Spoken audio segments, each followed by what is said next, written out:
The best thing. I'm sorry. I just somebody had a great idea on Twitter. The Mount Rushmore of Uncle Tom's. The best thing that happened last night during the game, the best thing I would say that has happened in the first 3 games of this series is we have discovered together as a nation the ponytailed Bobby Ramos. I need to play this for the entire audience. This was the perfect answer. This was like music. This entire exchange felt like music. It was amazing. It really was. And again, I'm not certain there's really a question in here more than just Bobby Ramos rambling. Okay, so here's what you've got. Mike, how would you explain to people what is happening here with Bobby Ramos, who really has become the star of these finals? Well, before everything, Tom Haberstroh thinks he's going to be next to ask a question and is cut off by Mr. Bobby Ramos. And Bobby Ramos has a ponytail, has a suit, as Bomani pointed out, has a lot of buttons on it. And he goes on to ask a very weird question that's sort of confusing, and Spo has a perfect response. All right, but here you go, though. Here's what I want you to know, okay? We have a guest booker on this show. She is a pit bull, okay? Rob Lowe is going to be on. Enrique Iglesias is going to be on later this week. I booked Rob Lowe, but no, I'm not offended at all. You just couldn't help yourself, did you? Okay, so we got a couple of guest booking pit bulls here on the show, and Stugatz is one of them, and he wants credit for being a pit bull. And so you booked Rob Lowe. Regardless, I booked everyone on today's show. Okay, yeah, very Mike good. did. Mike did. I drove here in the rain. How about that? Very good. All right. So Well done, everyone Bob. look at this is what happens to bands here. Everyone wants the credit for things. And okay, very good. Anything else? No, that's Anything else? You Look, sure? you don't want to get to have your name on the sign. Let us get our little shine. You know? Okay. Yeah. Stugatz has booked one guest so far this week. I booked the guest last week. I booked 1, 2, 3, 4, 5, 6, 7, 8. All right. But I booked the 2 biggest ones, right? Who did you book, Bomani? These 2 dudes. So Ramona Shelbourne is on the show today, and Zach Lowe is on the show today, and Tom Haberstroh. Do you really think I'm going to fall for that again? Like, I am telling you that I am not going to fall for that the rest of my life is what I'm telling you. You have gotten me for the final time on your Deez nuts jokes. That's the last time you're going to get me on these 2 dudes. I am promising the audience, you, and everyone within the sound of my voice that I'm going to never again listen to you so closely that I ever ask the question. I, in fact, am putting forth a challenge. I defy you ever again to get me these dudes with afros, these nuts, ever again. You get me every week, don't you? It's been like a 10-week run here. I need to get back on. I have a friend of mine who said he realized he wasn't mature enough to teach middle school because the Deez jokes never stopped being funny. He said he realized right then and there he wasn't cut for that cloth. So Bobby Ramos is a ponytailed human being, and our guest booker, who's a pit bull, like Stugatz, very good at booking guests, but not quite as good at it as Stugatz is, as the great Stugatz is. She has been searching for Bobby Ramos, and she has just written me, I cannot figure out who Bobby Ramos is. Like, she's got this ability to find people and track people in moments. Like, it's an amazing ability. She'll find people in 30 minutes anywhere in the world.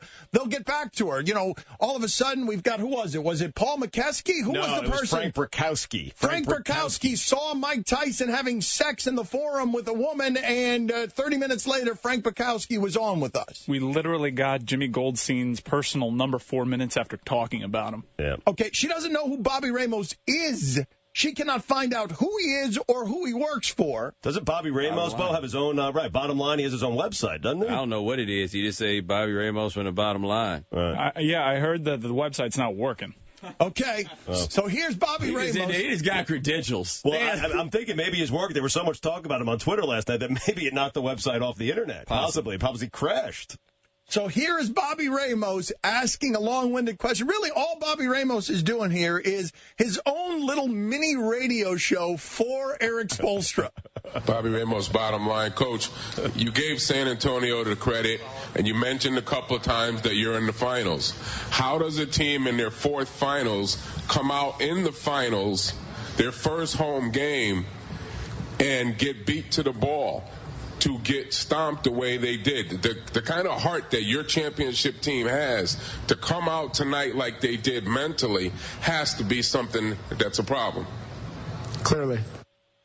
Now, what's happening with Spo there? What is happening with Spo? Spo is doing that on purpose, right? Oh, yeah. No, he lost some. Coach, you mentioned a couple times that you're in the finals, and Spo was like, all right, I don't have time for this. I'm guessing that site had to crash, Dan, because Bobby Ramos is everywhere. Like the New York Daily News did a piece on him. Bobby Ramos steals the show at NBA Finals with bizarre questions. Like that site had to crash. Good for him. So here's Bobby Ramos. He asked Dwayne Wade and LeBron James. Again, these really aren't questions. They're just Bobby Ramos doing shows, radio shows, mini radio shows. It's kind of the way I would do it. Yes, it is the way that you would do it, minus the ponytail and the jacket with many buttons on it. And so here he's asking Dwayne Wade and LeBron James a question. The video's funnier than the audio. They're just confused. They're silent. They're looking at each other. They're giggling. LeBron is doing the move where he covers his mouth with his hand so no one can see or read lips. Here is Bobby Ramos, again, doing a private radio show that's public for Dwayne Wade and LeBron James. You have a great defense. They're averaging 104 points a game. You have a lot of offense. You haven't broke 100 yet. Is the problem your lackluster defense, or is it the problems you're having offensively? Lackluster offense.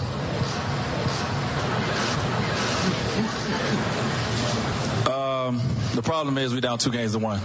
That's the problem. We got to figure out how to tie it up. I love that. Yeah, I just love the confusion. If Dwayne Wade and LeBron James showed that much confusion in terms of how to share the ball, that team would have been knocked out in the first round. Both of them staring at each other. Which one of us is going to handle this? Kind of sounds like Buffalo Bill from Silence of the Lambs in those questions. You don't hear that? Put the lotion in the basket? Yeah. I got to hear it one more time. No, I don't hear that. We're going to do some comparisons between Buffalo Bill and Bobby Ramos. I'm not certain I heard anything either, but it's funny.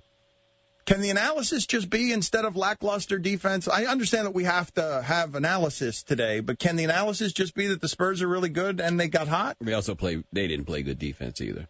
I mean, they were getting some shots close. You know, The Heat didn't play good defense? they did not play good defense. Well, we gave you that stat earlier that Danny Green and Kawhi Leonard were hitting shots with guys in their face. Right. But they At a high rate. that wasn't all the shots, though. No, I understand that. I mean, it's hard to argue that the Heat were playing anything that resembled good defense last night, but the Spurs can make you look like that. You're not playing good defense. They can. The analysis should be, Bomani, though, right? It should be. Listen, that was a once-in-a-lifetime performance. Right. They were just a better team last night. They move on to Game 4. There was nothing that the Heat were going to be able to do to win that game, I don't think. I mean, I agree with that point, but it's not as though they were just out there putting on an all-time great performance and the Spurs just happened to light them up for all those points. Like, it got to be a problem at a point. And, of course, it was all that transition with all those turnovers. Yeah. Stu, if you feel that way, why have you benched everyone and started calling for Tony Douglas to start playing? Well, because I just I can't watch basketball games in which Mario Chalmers is the point guard. I can't do it. I won't do it anymore. I refuse to do it. And I won't watch basketball games that Tony Brothers is refereeing. I refuse to do it. The game's too slow. I can't do it. Yeah, you were miserable sitting there in your seat during the game, huh? I was miserable. I was. Where was your seat? 131. Where was the seat you were sitting in? In the corner. Oh, you actually went? Yeah, I went last night. Why are you interrogating me? Yeah, I went last night. Because it normally works out as a funny sort of gag. He actually went to the game. No, I know. This time he left early. If you want to make fun of that, he left I didn't early. knock him. I can't lie. I looked at that score at halftime. I wish I could have left early. If I hadn't agreed to do that video thing at the end, I'd have been at the crib. I got to tell you, I left with 5 minutes to go. I was thinking about leaving at halftime. The first time it entered my mind that I should leave was at the end of the first quarter. But I was really giving it serious consideration at halftime. It was pretty clear what direction this was going. And there were Heat fans in my section asking me to leave because when I left Game 6 last year, the Heat came back and won the game and went on to win the series. And they were like, Stugotz, can you leave? If you leave, they'll come back and win the game. But I stayed. I stuck around. So it's your fault? It's on me. I don't understand, Stugotz, this. I guess I should understand it by now. I mean, this just prisoner of the moment knee-jerking with hyperbole where you scream, I don't want to see any more Mario Chalmers, and also I will never again watch a game that involves Tony Brothers. I just got a number from one of our coworkers at ESPN for Bobby Ramos's assistant. Who is this guy? What do you mean he's got an assistant? What did you say about his girlfriend, or does Bobby Ramos' assistant just happen to sound just like Bobby Ramos doing a lady's voice? I don't know what the accusation you're making. It's a lady named Jerry. He might be his own assistant. Why can't Bobby Ramos have an actual assistant? Why is he not allowed? Why would you throw that reckless accusation out there? It does seem a little bit weird that Bobby Ramos. Not the first person I would have heard of that turns on his assistant voice and then quote unquote passes the phone over. Hold on, let me transfer your call. I know who his assistant is. I know. How you know that? Why are you looking at me like that? Why don't you ask me who his assistant is? Nope. More of Dan and Stu coming up on ESPN Radio.